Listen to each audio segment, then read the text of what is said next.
Hypothesis testing. One rubric to understand how you apply statistics is to think about the application of statistics to testing hypotheses. And testing hypotheses is a formal way of doing induction with statistics. It involves problem solving, kind of cognitive function that everybody has, and formulating problems in terms of hypotheses and then testing those. Then you use statistics to go out and collect empirical data to support a hypothesis or not support it.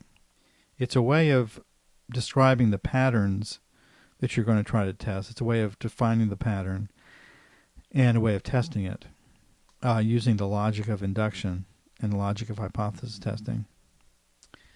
Here we have on this slide a really common problem. And hypothesis testing can be used to examine any kind of problem. If you've taken developmental psychology, you may have learned about hypothesis testing in the context especially of Jean Piaget and the models that he had for how humans reason.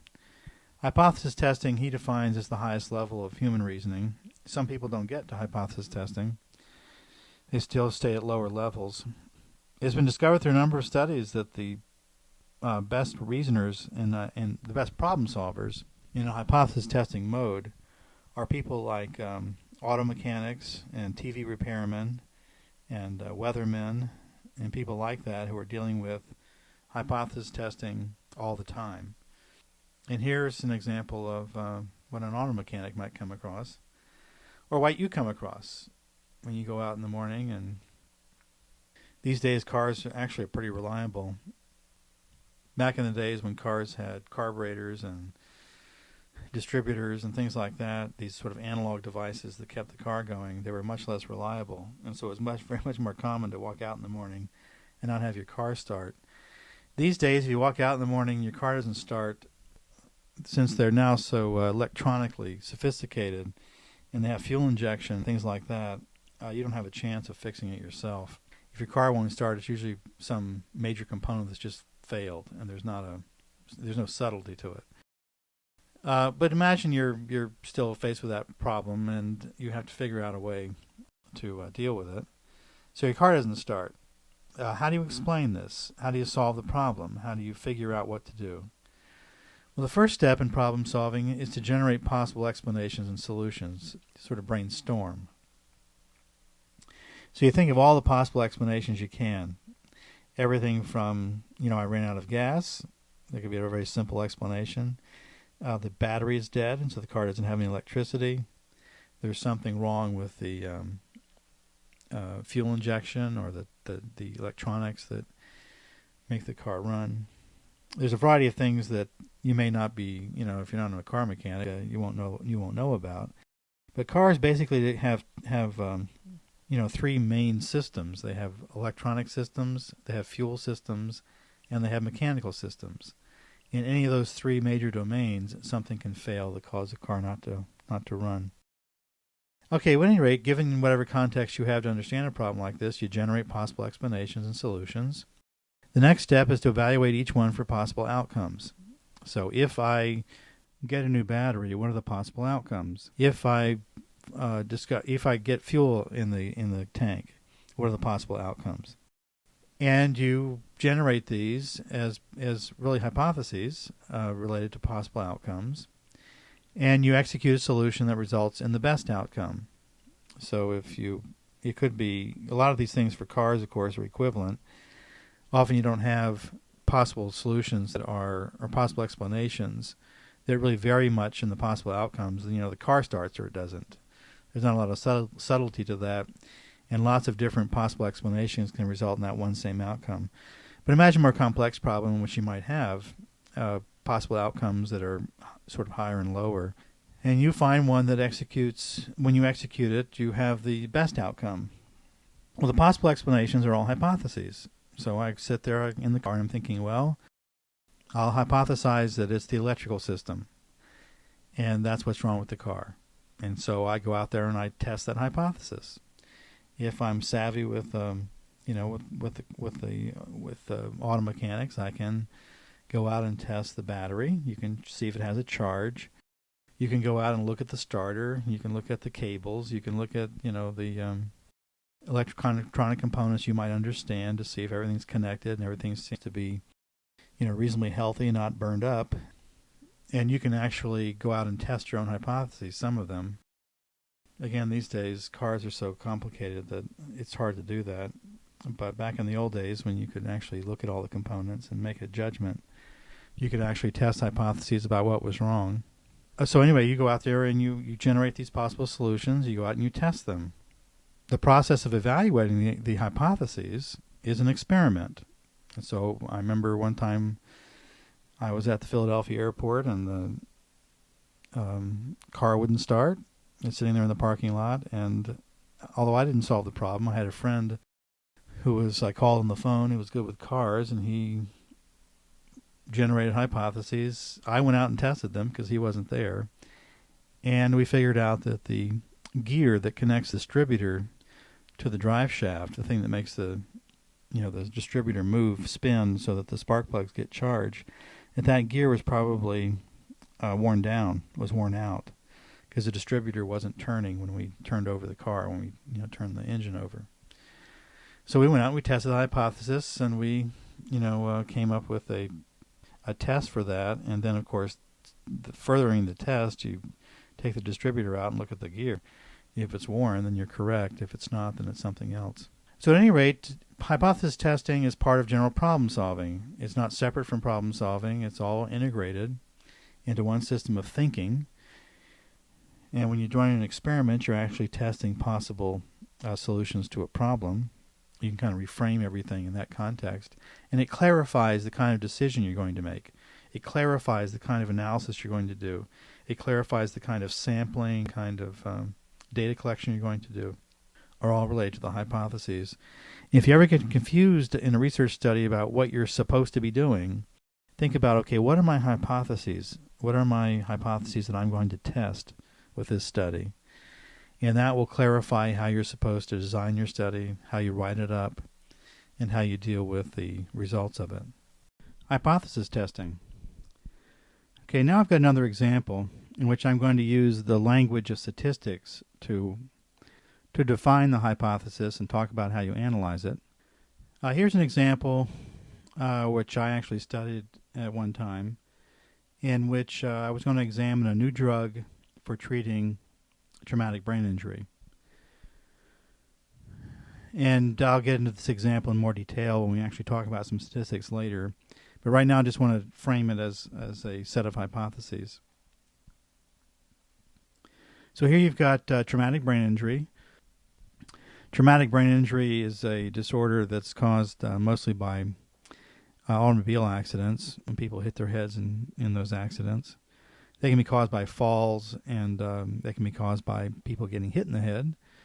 But basically, it's a traumatic injury of the brain. And when that happens, you have millions of neurons in the brain that become hyperactive. This hyperactivity, in a biochemical sense, causes damage to other neurons. And so if you could design a drug to stop this, you would stop one of the secondary deleterious effects of the injury. So if you had a medication that suppresses this hyperactivity that's associated with the trauma, then you'll save a lot of neurons, and presumably the person won't have such a bad outcome. The research question is, will this drug work as an effective treatment for traumatic brain injury? Will it stop this process? Well, that's a research question. And research questions are fine to formulate. That's a great thing to do because it helps you get to the hypotheses. But when you actually analyze the data with statistics, you're going to translate that question into a set of hypotheses. And here's the language of your textbook. Here's the language of statistics. You first formulate a research hypothesis, and it's related strongly to the research question. A research hypothesis, which is often indicated by H1, and that is that the drug reduces the damage and the patient will have a better recovery. The drug is effective. So you're proposing that people that get the drug will have a different outcome than people who don't get the drug. That the drug will reduce this secondary damage. The patient will have a better recovery. And so their cognitive abilities, their motor functions, all these things that are affected by the traumatic brain injury will be effectively treated. The null hypothesis, which is abbreviated HO, is that the drug is not effective. So no matter whether you get the drug or not, it doesn't make any difference. Your outcomes for people who get the drug and the outcomes for people who don't get the drug will be the same. So now you see where I've taken a research question and translated it into two diametrically opposed propositions. One is the drug is effective. One is the drug is not effective. Now I'm going to go out and test these hypotheses, or test the research hypothesis, to see if it's supported or not, by actually going out and collecting data with traumatized people to find out and assigning them to get the drug or not, finding out if their outcomes are different. That's what modern science brings to investigations like this. Before the era of drug testing and the FDA, anybody can make a drug. You could go out and just start up a new company and go make drugs, go make patent medicines, and claim all kinds of outcomes associated with taking the medicine. It turns out that most of the time, the medications, the drugs, back in the early 20th century and the 19th century, had a lot of alcohol in them, they had a lot of codeine in them, they had a lot of cocaine in them. Some even had heroin, and they had the active ingredients of marijuana in them. And people who took those drugs claimed all kinds of great things associated with them. But basically what was happening was just getting them high. And because they liked that effect, the patent medicines were very, very successful and made a lot of millionaires. A lot of them right here in Philadelphia.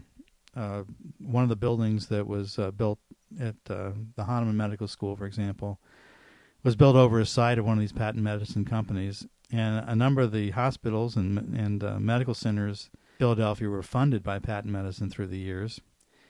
Of course, all that's been dissipated now, and the drugs are all now evaluated for their effectiveness. And anything that would be as ridiculous as including cocaine in a drug, or including even alcohol, is something that's very carefully controlled. But in the end, what you're going to do is take a research question like, is the drug effective, and translate that into two opposing hypotheses you're going to test. Hypothesis testing.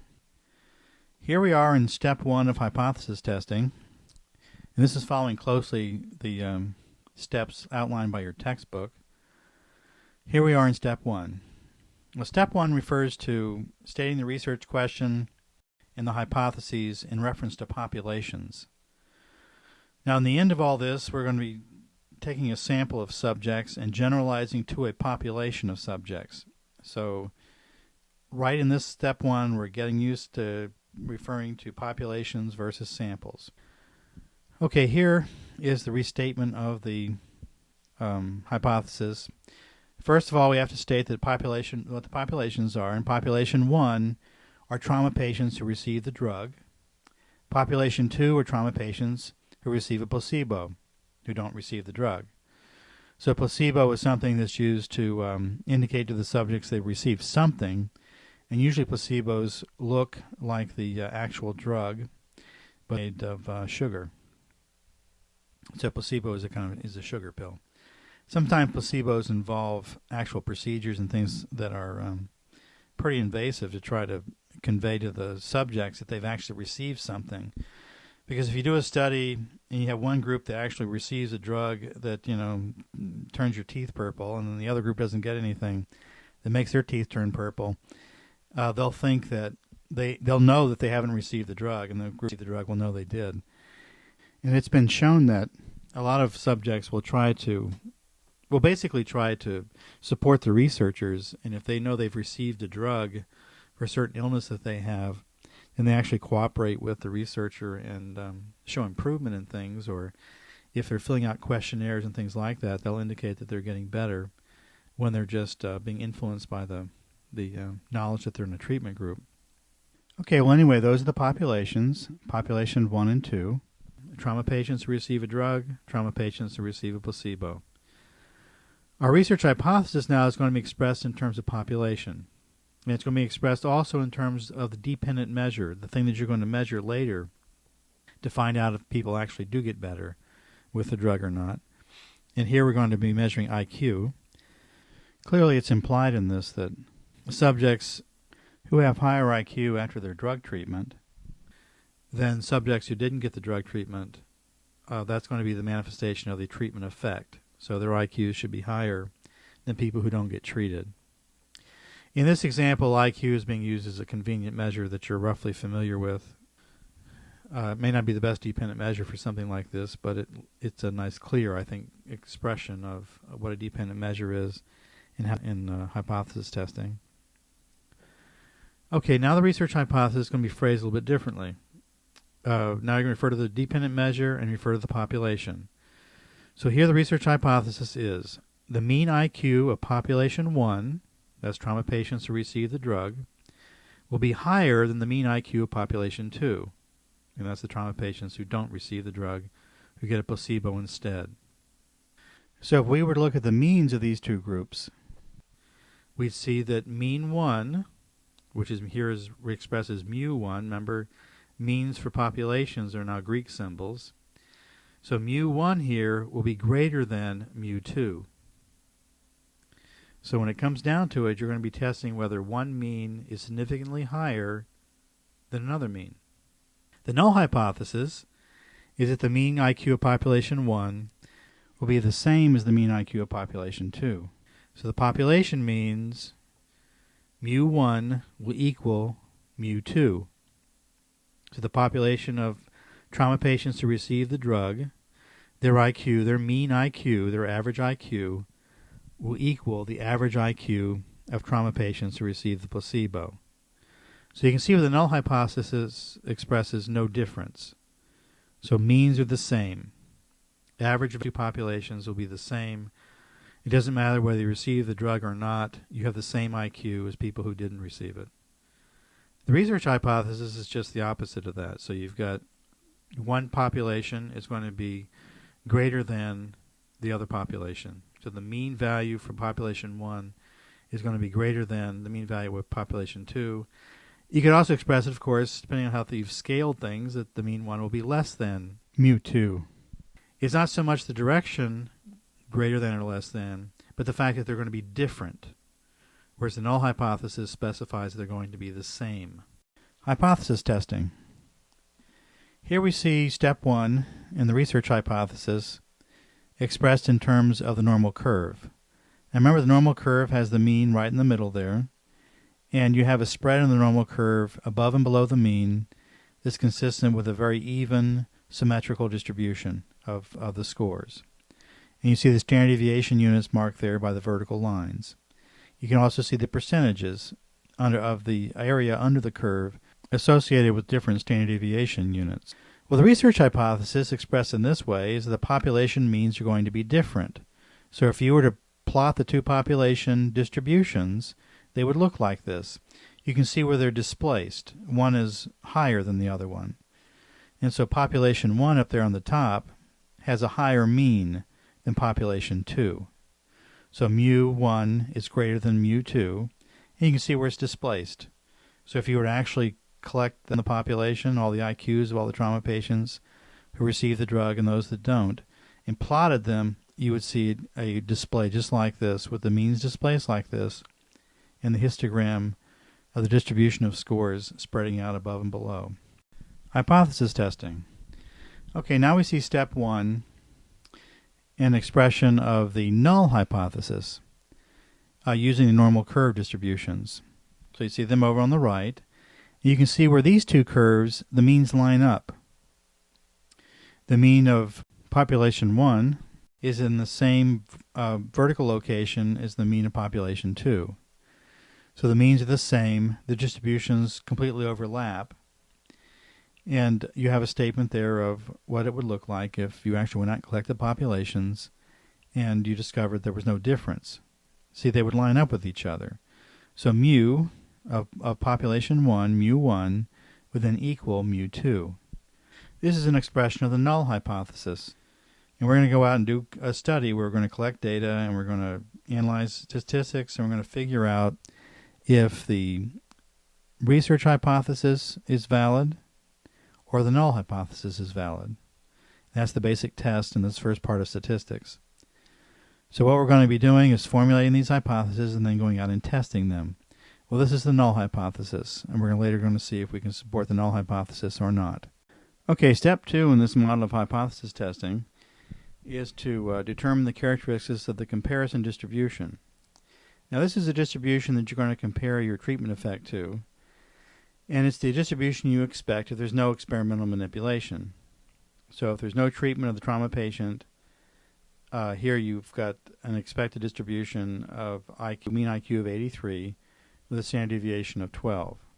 Now these numbers are here just more for convenience to show you an example.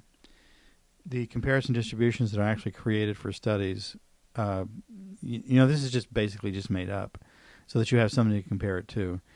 But imagine if you did determine this, if somebody just recovers from traumatic brain injury without any treatment at all in terms of a drug treatment, they come out on average with an IQ of 83 and a standard deviation of 12. So this is sort of the control condition. This is the condition in which the patients are untreated.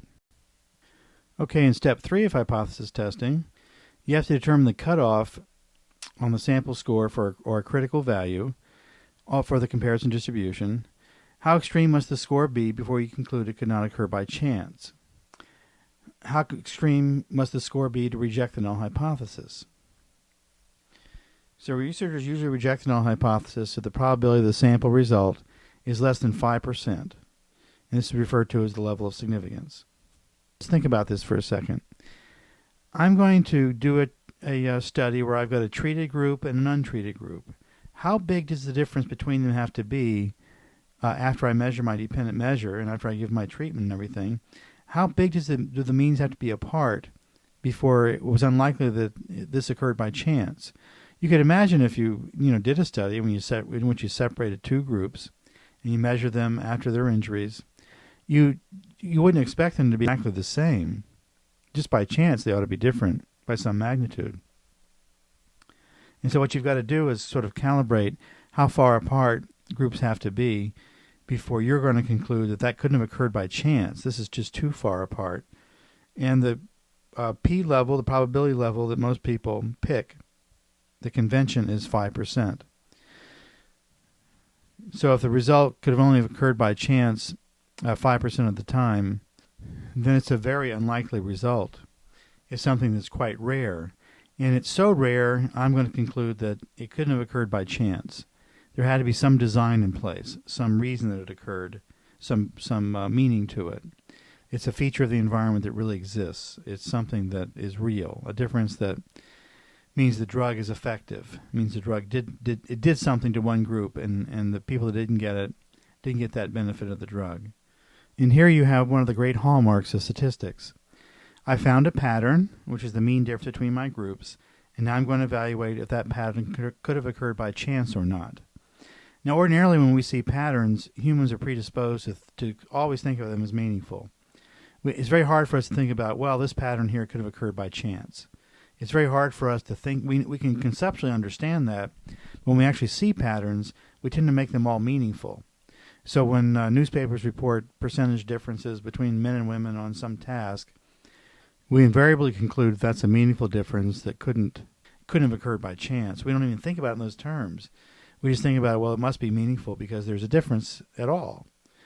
But what statistics allows us to do is calibrate the differences and calibrate them in a way where we can determine if a difference or a pattern could have occurred by chance and base our decisions on probability rather than on hunches or are biased normally to find meaningful differences that are not actually there.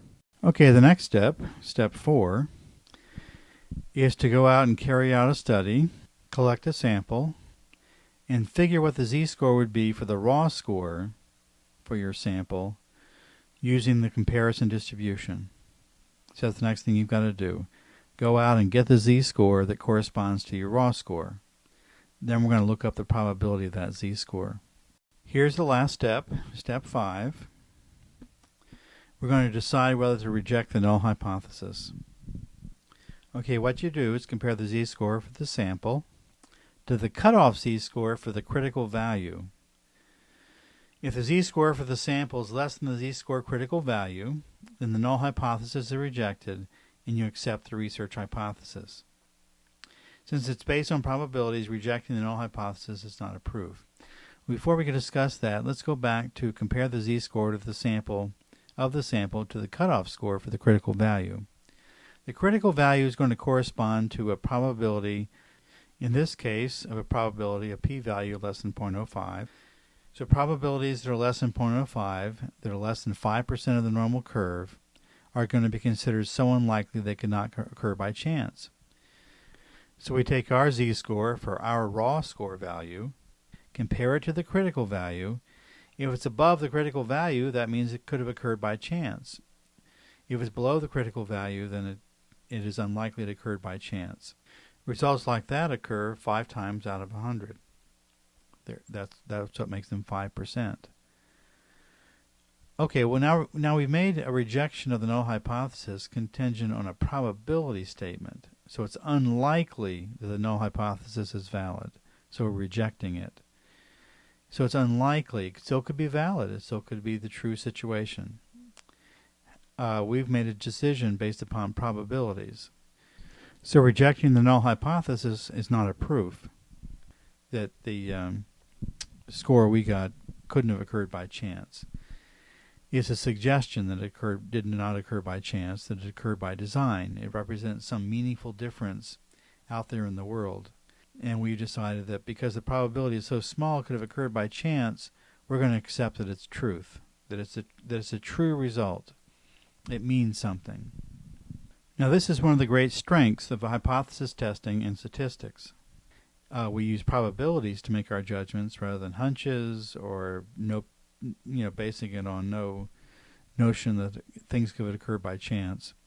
Lots of things can occur by chance that people think occurred by design. And what statistics gives us is a tool to figure out that no, they didn't occur by these things probably occurred by chance. There's a whole set of options that probably occur by chance. And statistics gives us a tool for forming a dividing line between those that we think we occurred by chance and those that did not, using some very specific rule. Now you can always adapt the rule to make it more conservative or more liberal. It doesn't have to be necessarily the rule that's been specified here. But the point is that there's a rule. There's an explicit statement of the probabilities associated with the result and the probabilities associated with the decision. And that makes us more intellectually honest. Hypothesis testing, 1- and 2-tailed tests. Okay, the tail part of this, when we talk about 1- and 2-tailed tests, the tail part of this refers to the tails of a distribution. And that's why it's called that. If I have hypotheses and they specify the direction of an effect, then I have a one-tailed hypothesis. I have a one-tailed test. If I don't have any direction specified, then I have a 2-tailed test. Now I can have, of course, a tail that indicates below the mean or a tail that indicates above the mean, but the direction is the important thing. That specifies the change in the probability judgment associated with the direction. Well, suppose I'm going to develop an additive for gasoline, make your car run better. And I have an hypothesis that putting this stuff in the gasoline will make your gas mileage go down. So it should improve your gas mileage. It should improve the efficiency of your car and allow you to use less gasoline. Well, that's a directional hypothesis. I'm saying that the effect is going to be down. It's going to be improvement. There's a direction that I'm specifying in my hypothesis. I'm not just saying, well, if I add this stuff to your car, it should just change it some way. Make it go worse or make it go better. I don't really know. We're going to put this in here and just sort of find out. Well, if I don't specify a direction like that, then I have a 2-tailed hypothesis. I don't have a one-tailed or directional hypothesis. Most of the time when people do research, they do have a direction in mind. Their theory is specifying that, the gasoline additive will make things better. I don't think many people propose that, well, we'll just add some stuff to gasoline and see what happens. It might make it better. It might make it worse. Now, sometimes that occurs, but I discovered that doing research and reading research, it's apparent that people almost always have a directional statement in their hypotheses. Things should get better. Things should be worse. This should be this direction. What happens is you're going to adjust your probability judgments, because if you specify a one-tailed test, then you only use one tail of the distribution to specify your probability. If you don't have a directional hypothesis, then you use two tails of the distribution, because the result could be above the mean or below the mean. So the cutoff scores you're going to specify for certain areas on the curve then have to be adjusted, have to be split in half and divided so that you can use both parts of the tail. In general, two-tailed tests are more conservative because they split the distribution this way. However, I think that's a minor problem. I think if you actually have a theory that says there's a direction, then you should be doing one-tailed tests. They're all pretty conservative, to begin with, and you can decide, well, I'm going to choose 1% rather than 5% and make yourself more conservative, rather than thinking you're conservative because you're going to spread the cutoffs over the tails. Say you're going to do a two-tailed test because you don't want to make a commitment or something. If genuinely your theory specifies a one-tailed test, then that's what you should be doing, and not two tails. One-tailed test. Okay, here's the general procedure to conduct a one-tailed test, which is pretty much what we've done before, we've done already. But here's what you do. Use the significance level to make one cutoff on one side of the comparison distribution. So the significance level here is 0.05. And if you have a one-tailed test that says, the gasoline additive should make your mileage greater when driving the car, so you get more miles per gallon, then you're specifying that your change is expected, you're affected on one side of the distribution, the high side. So your significance level, 0.05, would be used to make one cutoff on one side of the comparison distribution at 5% on the high side. However, if the cutoff is on the low side, determine if your sample score is lower than the cutoff. If the cutoff is on the high side, determine if your sample score is higher than the cutoff. So imagine you've got 5%. So you go up on the right side of the scale, of the distribution rather, and you're going to go up to 1.96, which probably corresponds to 5% of the curve for the high side of the curve of the distribution, and that's where you're going to set your cutoff. Now, if you expected the additive or whatever it is in the gasoline to make gas mileage go worse, then you'd put the cutoff at the other end of the distribution. Now you go out and collect your sample, and you actually go out and add stuff to your car, and then can calculate your gas mileage. And then you say you get a gas mileage of, say you get 10 miles more to the gallon than you usually do. Well, you look at that in your curve, and you make a decision whether that could have occurred by chance or not. Obviously, when you go out and collect your gas mileage, you're going to get higher numbers and lower numbers, and they won't all be the same. And so when you go out to do that, well, there's a distribution of scores here. Do these occur by chance, or does this represent a true difference between using this additive and not using it? Well, that's what the cutoff is going to help you decide. In a 5% cutoff, you go and calculate your z-score for your raw score value for your mileage of your car, and that might correspond to a z-score that's higher or lower than the cutoff score for 5%. If it is higher in this case than 5%, means that it's so unlikely, it's such a big difference between the treated and untreated cars, that it's unlikely it occurred by chance, this large a difference. So it probably occurred because of my manipulation. And so I've calculated the probability of that manipulation, the probability that my result could have occurred by chance. I've made up my decision, either that it did occur by chance, or I reject the null hypothesis that it occurred by chance, and that a meaningful difference. But on a one-tailed test, you're using one end of the distribution because you've set in your hypothesis that I should have one direction for my effect. My effect should make things better. And so I'm going to look at gas mileage on the high side to make my decision that, yes, in fact, it does look like it did better. It's unlikely this result would have occurred by chance. A two-tailed test. Okay, now we handled a one-tailed test. Now we'll do what we're supposed to do for a two-tailed test. And again, this refers to the tails of the distribution. With a two-tailed test, I'm proposing that I don't have a direction for my effect. So if I'm going to do something, it's going to make some significant change.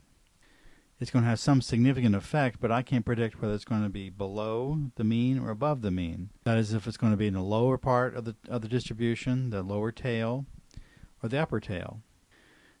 If I have a hypothesis like that, and I don't specify a direction, then what I'm going to do is divide the significance level in half.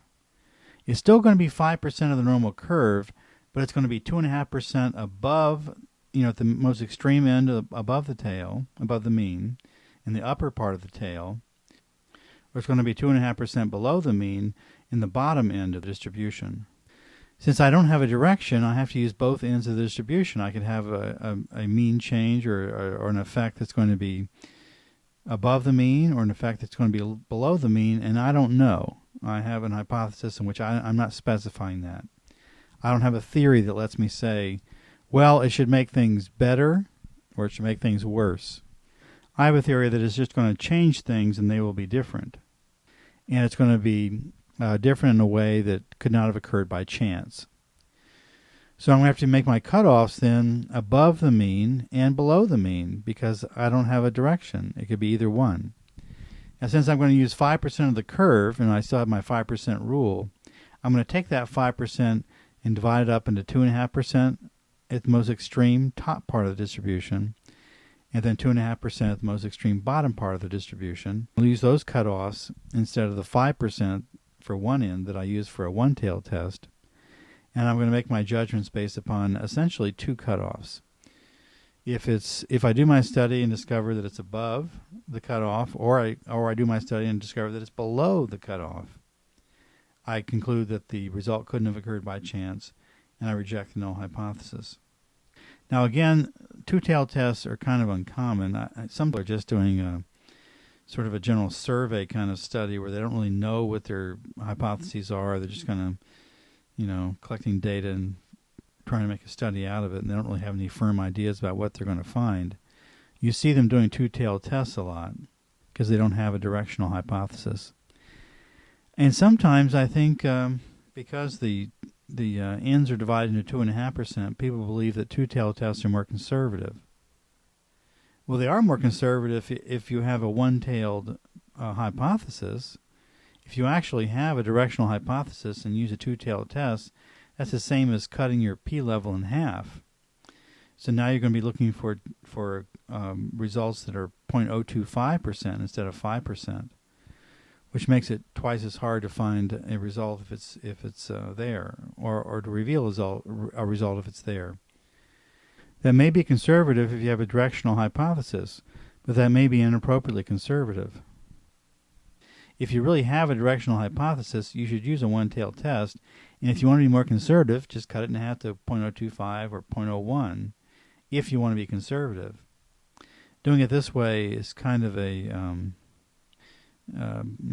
backdoor way to say you're more conservative, or you're just going to do it this way because you're doing a kind of a shotgun approach to analyzing. You don't have any firm ideas about what you expect to find. One-tailed example. Okay, here's an example of a one-tailed test in which you have a directional hypothesis.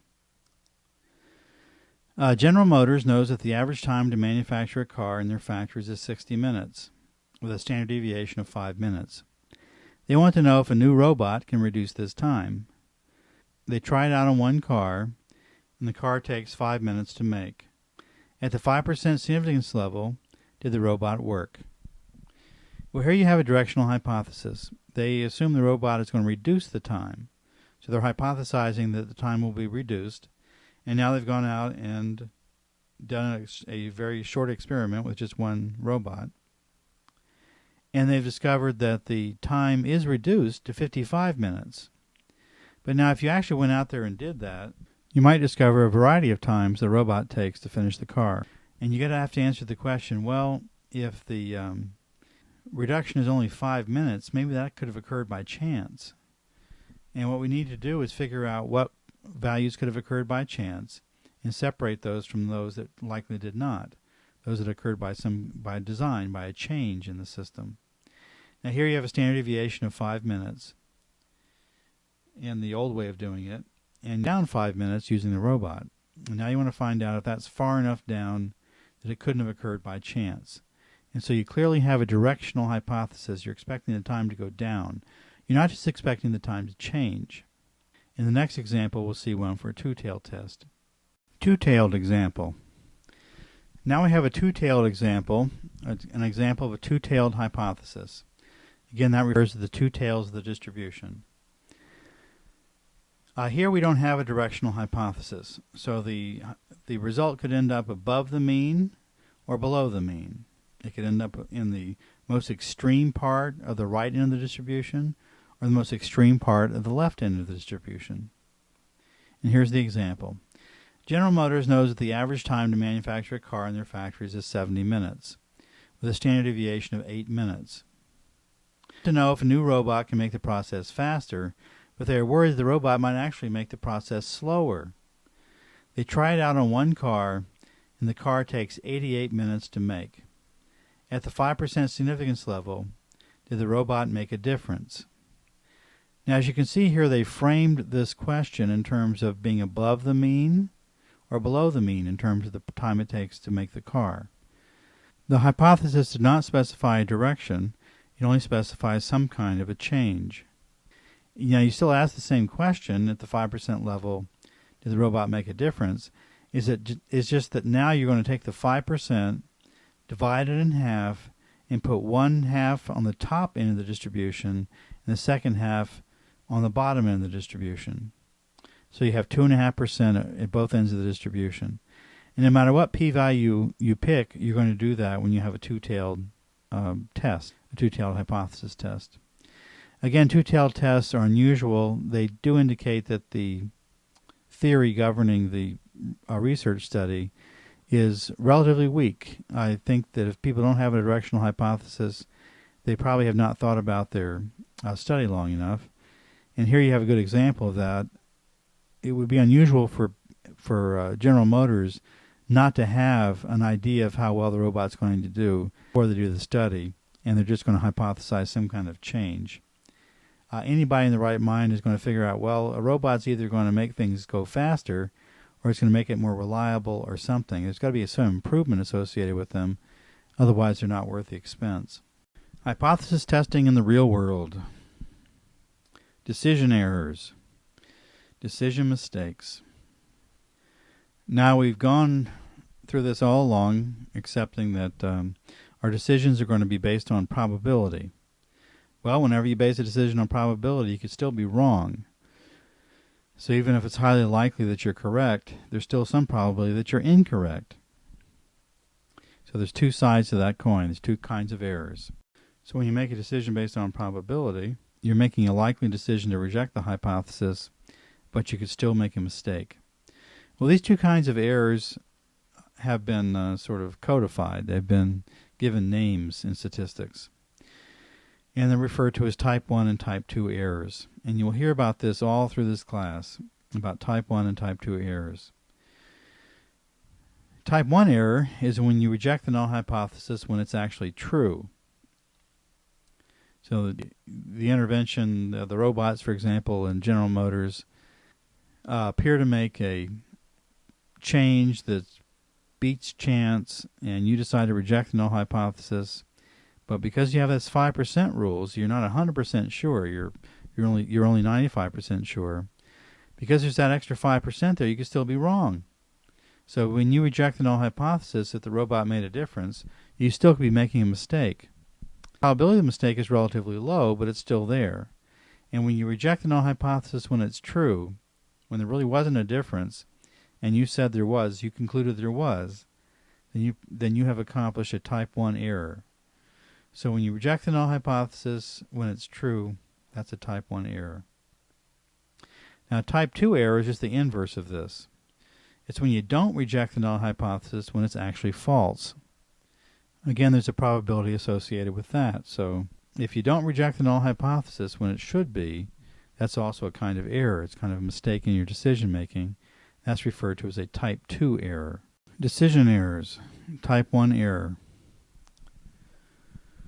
Okay, so type 1 error is when you reject the null hypothesis when it's actually true.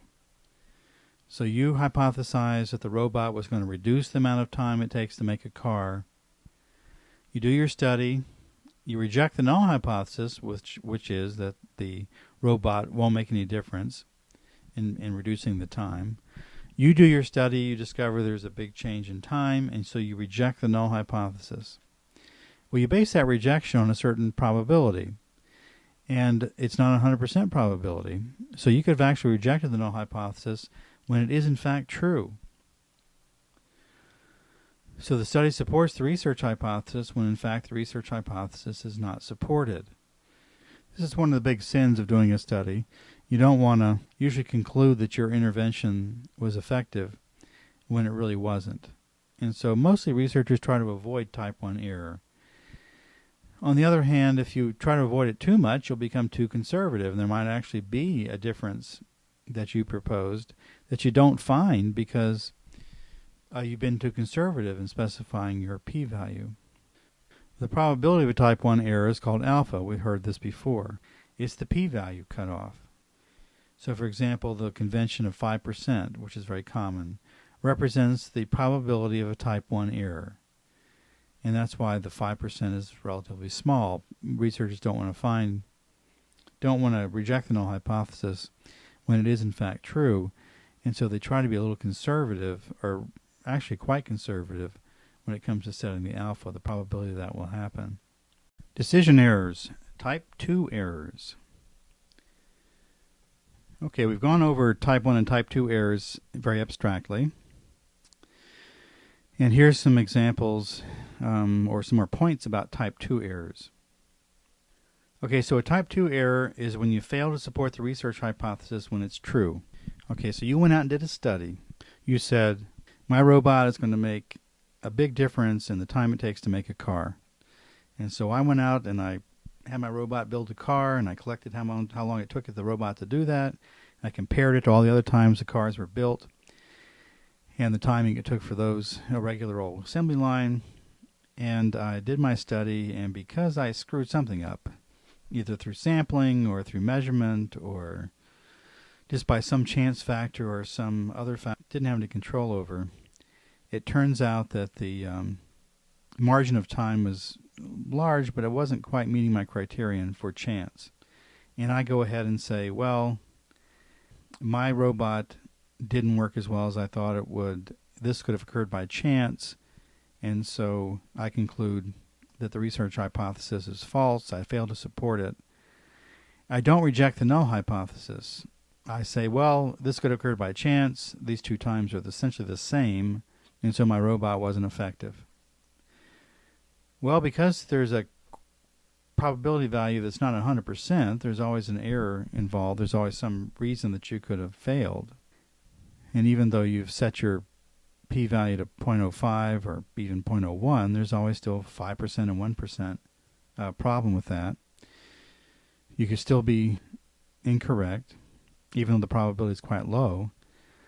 And what you did was you decided, well, it doesn't quite meet my criterion, and so I don't reject the null hypothesis, and I don't support my research hypothesis, when in fact the research hypothesis is actually true. So by the confluence of chance factors and variability in your study, you didn't reject the null hypothesis when you should have. Well, the probability of a type 2 error, the probability of doing this, is called beta. And it's related to a phenomenon, a statistical phenomenon called power. And we'll talk about beta and power in a future class. But right now you just need to remember that the error rate associated with type 2 errors is called beta. Now, a very important point is that if you set the p-value too conservative, you'll make more type 2 errors. So if I say, well, I'm going to choose 0.01 level instead of 0.05, I'm going to be 99% sure, then that means a lot of true differences will come up as possibly occurring by chance, or more of them will if you choose a p-value of 0.05. So more things will come up as if they're not significant. Well, that's what being conservative is about. And when the word conservative here is really referring to the incidence of type 1 errors. You say, I'm not going to conclude something from my study that's not valid, that's not true. I'm going to maintain the null hypothesis at the expense of maybe missing findings that are valid, because I don't want to conclude something that's not true. And so I set my p-value very conservative. Well, if you set it too conservative, you'll make type 2 errors. You won't conclude there is a difference when it's actually there. It's this balance of type 1 and type 2 errors that makes for the craft and the art of statistics. And sometimes it's better to adjust your p-values just to see if there's a difference. Sometimes you can be more conservative, but maybe you should adjust your p-value to see if there are comparisons that come up significant, and base your decision-making on judgments about relative p-values rather than an absolute one that's always conservative and you maintain against all costs. Okay, but type 2 errors are when you do not reject the null hypothesis when it's false. Okay, so the null hypothesis is not valid. The two groups are not equal. The two times are not actually equal. In truth, they're different. But because the way you did your study, you drew the conclusion that the results could have occurred by chance. You don't reject the null hypothesis, and so you don't discover a finding when it's actually there. Decision errors, type 1 and type 2 errors. Well, here you have a summary table showing the relationship of type 1 and type 2 errors. You should burn this table in your mind, because I'll be referring to it in tests. I'll be referring to it later. It's a nice summary of what happens when you make correct decisions and what happens when you make type 1 and type 2 errors. So let's look over this table. Let's take row 1. The research hypothesis is supported. Okay, so whatever you do, whatever study you're doing, you support the research hypothesis. And that means you say there's a difference. The null hypothesis is almost always framed as things are the same. So the robot makes the cars the same time as the assembly line. But here in row 1, we're concluding that the robot makes a difference. So it makes the cars faster. Well, look at the columns. If the null hypothesis is true, and I support the research hypothesis, then I must be making an error. So if the null hypothesis is actually true, the time to make the cars is the same for the robot or the assembly line, then I make a mistake. I conclude there's a difference when it's not really there. That error is called type 1, and the probability of that error is called alpha, which is also the p-value. So alpha and the p-value are the same thing. So if I set a p-value of 0.05, that means my alpha level is 0.05, so I have a 5% chance of making a type 1 error. Now let's continue with row 1. If I'm saying the research hypothesis is supported, so now in column 2, the research hypothesis is true. So if I support the research hypothesis and the research hypothesis is actually true, then I've made a correct decision. Okay, let's go to row 2. Okay, I conclude the study is inconclusive. I don't reject the null hypothesis. I don't support the research hypothesis. Well, if I don't reject the null hypothesis and the null hypothesis is true, then I've made a correct decision. Okay, so there's no difference between the robots and the assembly line. If that's true, and I don't reject the null hypothesis, that doesn't necessarily mean you accept the null hypothesis. It's an aspect of logic, but you don't reject it, then you've made a correct decision. So you're not supporting the research hypothesis is basically what it boils down to. You're not necessarily saying that the robot and the assembly line are the same. They do things the same, but when you designed your study and tested it, you couldn't reject that hypothesis. So your results could have occurred by chance and not by design, and so you conclude that the null hypothesis, you don't reject it, and you don't support the research hypothesis. Well, if that's true, if the null hypothesis is true, that they actually are the same, then you've made a correct decision. Now, let's go to column 2. If you don't reject the null hypothesis, so you do your study, you discover that the probability is still well within the range of chance, and you don't reject the null hypothesis, but in column 2, the research hypothesis is actually true. The robot really did make a difference. It's true that it does, but because of how I designed my study or for other reasons, I don't meet my chance criterion. I conclude I don't support the research hypothesis. I don't reject the null hypothesis, and I make a type 2 error.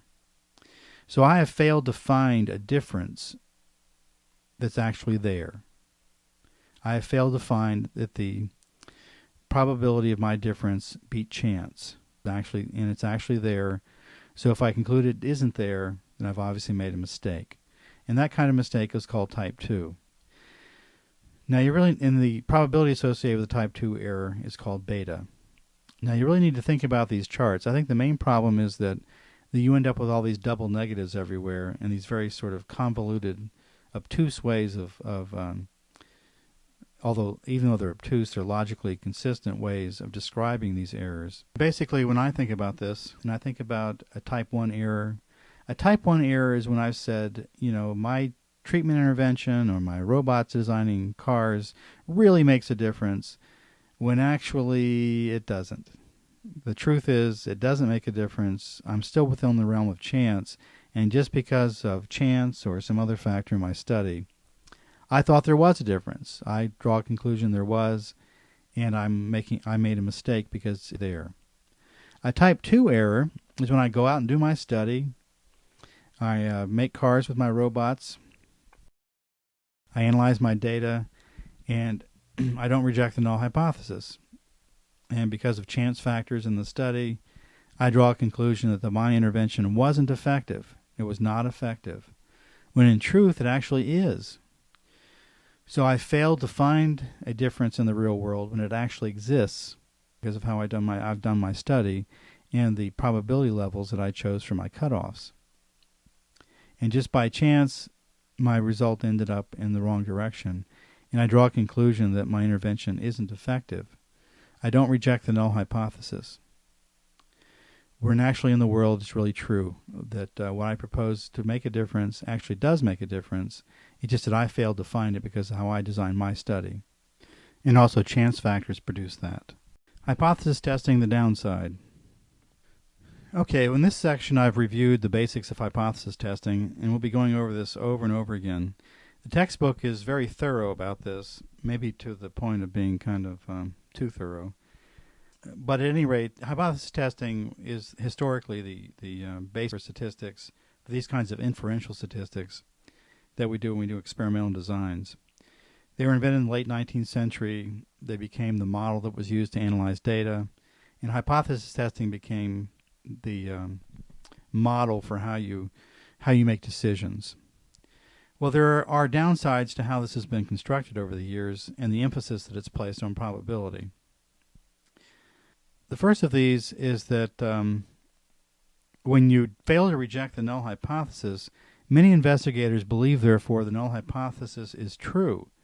So when you're doing your study with the robots and making the cars, if there's not a difference in time that could have occurred by chance, many investigators take that to conclude, and many people interpreting the study take that to conclude, that robots and the assembly line make cars the same time. Now, an insignificant result like that can occur for a whole number of reasons, and to conclude that they therefore are the same is not logical. It's not a correct conclusion. Yet it's the kind of conclusion humans fall back on. If you don't support the research hypothesis, then the other hypothesis must have been the true one. So if my robots don't really shorten the time, that means that the robots in the assembly line make cars the same time. The null hypothesis becomes conclusion when there's many different reasons that result you got could have occurred. Some of them are just chance reasons. Just by chance that could have occurred. And then there's a whole variety of other reasons that may contribute to no difference, may contribute to lack of rejection of the null hypothesis. I think the major downside of hypothesis testing is the focus on probability and the lack of focus on the actual differences between the conditions you're testing. For example, in the robots, if I designed, say you had two robots, robot A and robot B, and robot A saved you 5 minutes in terms of making a car. Robot B ends up saving you 3 hours in making a car. Now, if you just use hypothesis testing and a p-value of 0.05, both robots will probably come up statistically significant, different in how they make, in the time it takes them to make a car. But clearly, robot B did a much better job than robot A. This comes to bear, practically speaking, I think, and most compellingly for me anyway, in how drugs are tested. When new medications come on the market, they're tested a lot by the drug companies. for a long time, this focus on hypothesis testing really encouraged the FDA only to look at significant differences. And the drug companies, of course, they want to get their drugs out on the market. They were just concerned with statistical significance. And so what you saw were drug companies going to Europe and other parts of the world where it's easier to do drug testing and collecting sample sizes that were gigantic.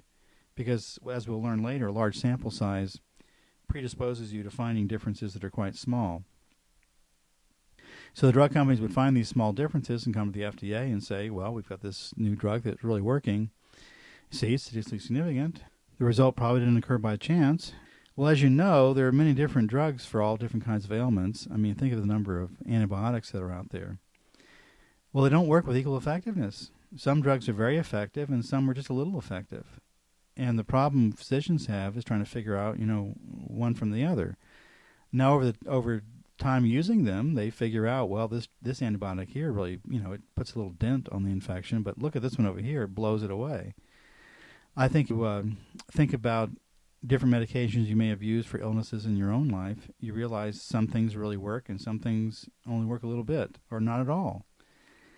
But because there's been lack of attention on the effect size, that's what that's called, the difference between the two conditions is the effect size.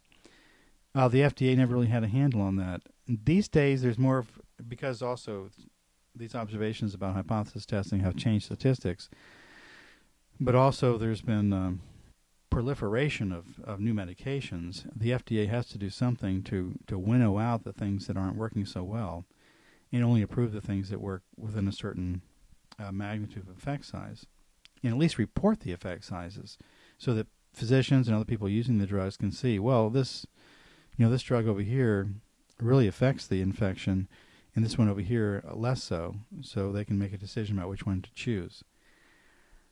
And some results may be, not significant at all, even though they've turned up statistically significant. Their clinical effectiveness is so small that they should never have been approved. And if you think about all the medications, for example, for headache and things like that, for pain medications, many of them work extremely well and some less so, even though they might have equivalent side effects and things like that. But they all get approved because the FDA was only looking at hypothesis testing and statistical significance and not at effect sizes.